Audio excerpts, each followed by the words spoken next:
Istana ini dibangun di tepi teluk ya sepertinya ya, pada masa lalu. Asimbojo ini memang sudah lama, tetapi istana ini dibangun pada tahun 1927. 1927, berarti itu abad udah mau masuk abad 20. 20. Tapi istana sebelumnya sudah ada gitu, istana kayu. Oh ya. Gitu. Nah terus Pak, kalau misalnya Asimbojo itu artinya apa sih? Ya, Asimbojo itu secara harfiah berarti mengeluarkan. Jadi Asimbojo itu adalah tempat mengeluarkan segala titah dan perintah raja atau sultan. Dan di sana itu kan alun-alun itu bernama Serasuba. Serasuba itu lapangan, tanah lapang untuk memberikan perintah gitu, kepada masyarakat, kepada laskar kesultanan pada masa lalu.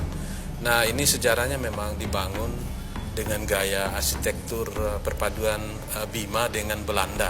Dana pembangunan itu adalah dari sawah-sawah kesultanan dan juga dari tanah-tanah milik kerajaan sejak lama gitu.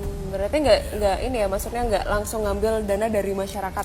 Ya tidak, jadi dari dana kesultanan waktu itu.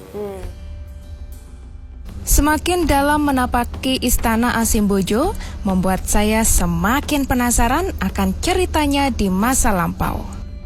Tentu saja, aura cerita masa lalu masih terasa di sini.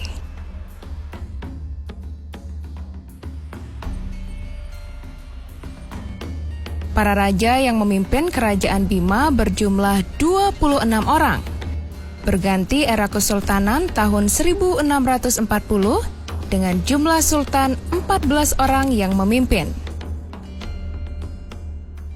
Nah, ini berarti sultannya kan sekarang sudah, kalau kita bilang sudah zaman modern ya Pak ini. Ya. Tapi katanya masih ada sultannya di sini. Ya, dalam rangka pelestarian dan penerusan tradisi di kesultanan itu ada lembaga adat Danam Bojo.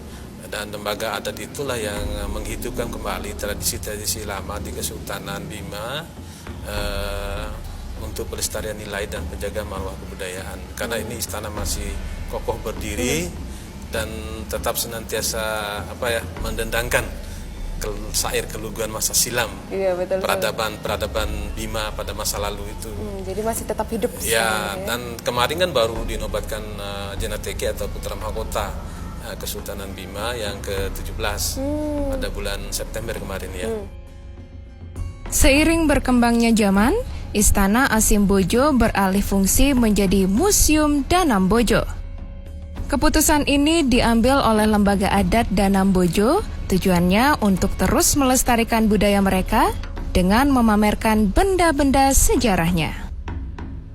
Nah, ini Pak, kalau misalnya kita berbicara tentang Museum Asimbojonya ini, dulu kan ini tempat tinggal sultan nih, dan sekarang sudah berubah alih fungsi menjadi museum. Itu gimana ceritanya, ya, memang Pak? Kondisi istana ini dulu sejak meninggal Sultan Salahuddin dan Bima bergabung dengan NKRI itu memang tidak ada penghuninya gitu, dan dibiarkan begini aja, tidak terawat dan lain-lain. Sempat menjadi kampus STIT Sunan Giri. Kampus ya, sempat jadi kampus sempat juga menjadi gedung daerah namanya. Gedung daerah. Karena istana ini juga sama dengan istana di Sumbawa ya, Bala Putih di Sumbawa.